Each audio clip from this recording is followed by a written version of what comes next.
Bonjour à tous, j'espère que vous allez bien. Je suis Audrey-Madeleine, créatrice de faites-bouger-vos-idées.com et aujourd'hui j'aimerais vous parler des étapes que je trouve essentielles de suivre avant de vous lancer dans la création et même dans la réflexion un peu plus avancée de votre site internet.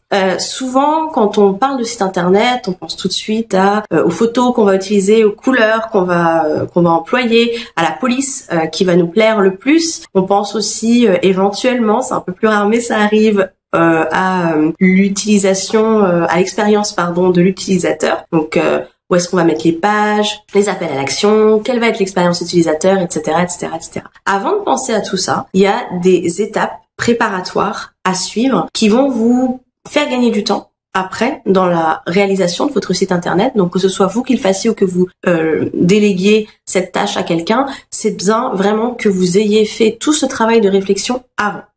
Ça va vous faire gagner du temps, ça va rendre votre site plus efficace. Et vous aussi, ça va vous permettre de mener une réflexion un peu plus de fond sur votre entreprise et ce que vous voulez faire aussi de cette entreprise, quels sont vos objectifs et quelle orientation vous voulez donner à cette entreprise. Alors, les étapes dont je vais vous parler, ce sont des étapes qui sont issues de la checklist préparatoire que vous pouvez télécharger gratuitement. Je vous mets le lien en commentaire et au-dessus de cette vidéo, donc vous pouvez la télécharger sans souci. Et ce sont des étapes en fait que je suis aussi avec mes clients, enfin en tout cas ce sont quelques-unes des étapes que je suis avec mes clients quand on travaille sur leur site internet. Alors la toute première étape, on va dire que ça va être de travailler sur vous, entre guillemets. En tout cas, c'est d'avoir une réflexion sur vous.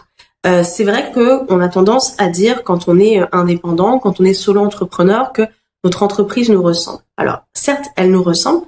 Par contre, notre entreprise, ce n'est pas nous, mais elle est fatalement issue de nous. C'est nous qui avons choisi de la créer. C'est nous qui avons une vision pour cette entreprise. C'est nous qui voulons en faire quelque chose de cette entreprise. On veut s'appuyer sur cette entreprise pour faire quelque chose de notre vie, pour faire quelque chose dans la vie des autres, etc., etc. Donc, quels sont nos objectifs à nous? Pas nos objectifs commerciaux, mais quels sont vraiment les objectifs que l'on met derrière cette création d'entreprise? Il y a aussi tout ce qui est valeur. Tout ce qui est valeur, tout ce qui est message que vous voulez faire passer. C'est important parce que le site internet que vous allez créer va être vecteur de ce message. C'est grâce à ce site internet, entre autres, que vous allez pouvoir diffuser ce message. Donc, il faut aussi savoir ce que vous voulez mettre là-dedans. C'est très vaste. Il y a des exercices qui peuvent vous aider à trouver des réponses, mais ça, clairement, vous pouvez effectivement être guidé, etc., mais clairement, ça doit venir de vous et de personne d'autre. Donc je peux pas vous donner plus d'informations là-dessus. C'est vraiment des choix que vous faites pour vous, pour votre vie, pour votre entreprise. Donc à vous de réfléchir là-dessus, mais c'est vraiment la base qui va vous servir ensuite de support pour les étapes suivantes. La deuxième étape, si vous voulez donc suivre ces étapes préparatoires pour la création de votre site internet, c'est votre client. Une fois que vous en savez un peu plus sur vous, sur ce que vous voulez faire, il faut connaître les personnes avec qui vous voulez travailler. Que ce soit le client idéal, la cible, votre public, cible, peu importe. Il faut simplement apprendre à le connaître parce que c'est pour lui que vous faites le site au final. C'est pas pour vous. C'est pas pour votre ego. C'est bien pour lui que vous le faites. Donc, il faut le connaître pour pouvoir vous adresser à lui de manière plus efficace, pour pouvoir créer le site sur lequel il se sent bien. Et pour ça, il faut savoir ce qu'il aime, ce qu'il n'aime pas, ce qui l'angoisse, ce qu'il met en joie, qu'est-ce qu'il veut pour lui, qu'est-ce qu'il veut pour sa vie, quelles sont ses ambitions, quels sont ses objectifs, son mode de vie, ses valeurs aussi. Toutes ces choses-là, vous devez avoir en tout cas une idée plutôt précise de qui est votre client, idéal. Encore une fois, dans la checklist que vous pouvez télécharger gratuitement, n'hésitez pas, il y a toutes les étapes et des pistes de réflexion pour vous aider à répondre justement à ces questions et à suivre les étapes dont je vous parle en ce moment. La troisième étape, évidemment, maintenant qu'on en sait plus sur vous, qu'on en sait plus sur votre client, il va falloir s'intéresser à votre environnement, c'est-à-dire à vos concurrents. Qui sont vos concurrents? Qu'est-ce qu'ils proposent? Qu'est-ce qu'ils font de bien ou de mal? En quoi est-ce que vous vous différenciez? Qu'est-ce que vous proposez qui peut être mieux, plus utile? Qu'est-ce que vous faites différemment? Ça c'est une réflexion que vous devez mener aussi Alors, ce qui est sympa là dans les étapes dont je vous parle, c'est que ce sont de toute façon des réflexions que vous devez avoir pour votre entreprise de manière générale. Si vous n'avez pas encore fait ce travail-là et que vous voulez travailler sur votre site internet, il est temps de le faire. Mais normalement, ce sont des choses auxquelles vous avez déjà pensé quand vous avez créé votre activité. Maintenant qu'on a tout ça, qu'on en sait un peu plus, que vous avez travaillé sur ces 3 premières étapes, on va penser à mettre un peu tout ça en forme pour votre site internet. Et c'est là que va intervenir aussi votre identité, l'identité de votre marque. Alors l'identité de votre marque, c'est le message que vous allez diffuser, mais aussi c'est aussi la façon dont vous allez être perçu par les autres, par les internautes, par les personnes qui sont confrontées à un moment ou à un autre à votre marque. Et ces personnes-là peuvent être confrontées à votre marque, certes sur votre site internet, mais aussi sur les réseaux sociaux, lorsque vous faites des webinaires, lorsque vous participez à des séminaires, lorsque vous êtes à des rendez-vous entre entrepreneurs, enfin voilà, à chaque fois en fait qu'une personne rentre en contact avec votre entreprise, elle doit comprendre quelle est l'identité de votre marque. Et donc pour ça en fait on s'appuie, alors entre autres, mais sur ce qu'on appelle votre voix, votre façon de vous exprimer, votre façon d'être, votre façon de parler et vos valeurs, des valeurs qui vous tiennent vraiment à cœur et sur lesquelles vous construisez en fait votre entreprise. Donc là l'idée c'est d'avoir 3 à 5 valeurs clés fondamentales et de les distiller à chaque fois que vous communiquez sur internet.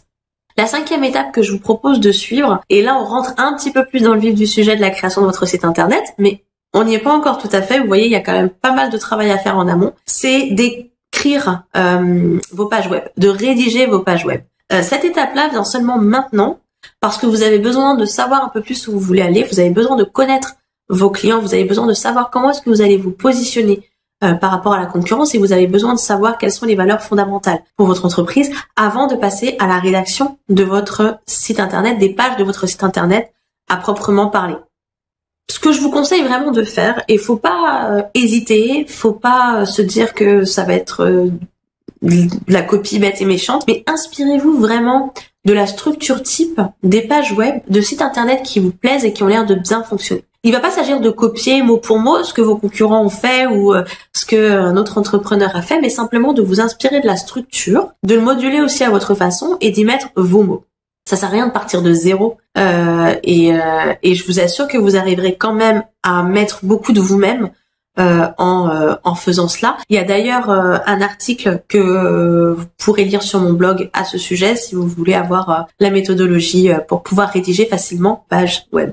Ensuite, la 6e étape dont je voudrais vous parler, c'est enfin des visuels, votre identité visuelle. Vous allez me dire enfin, bah oui, ça arrive seulement maintenant parce que c'est encore une fois, vous avez besoin de tout ce qui a été fait en amont pour pouvoir travailler au niveau du visuel de votre entreprise, de votre site internet, pardon. Le visuel va être là pour mettre en avant votre message. Le visuel va être là pour mettre en avant votre texte et pas l'inverse. L'idée, c'est vraiment pas que vous partiez de structure ou de visuel ou d'un thème qui vous plaise et que vous remplissiez les trous avec votre texte, c'est vraiment l'inverse. C'est-à-dire que c'est votre texte qui va vous guider au niveau de la mise en page, au niveau de la création, du design de votre site internet. Donc, au niveau de l'identité visuelle de votre entreprise, donc on y pense toujours, mais vous avez votre logo. Donc voilà, ça c'est quelque chose que vous pouvez créer ou que vous pouvez déléguer à un graphiste. Vous pouvez aussi choisir donc votre palette de couleurs.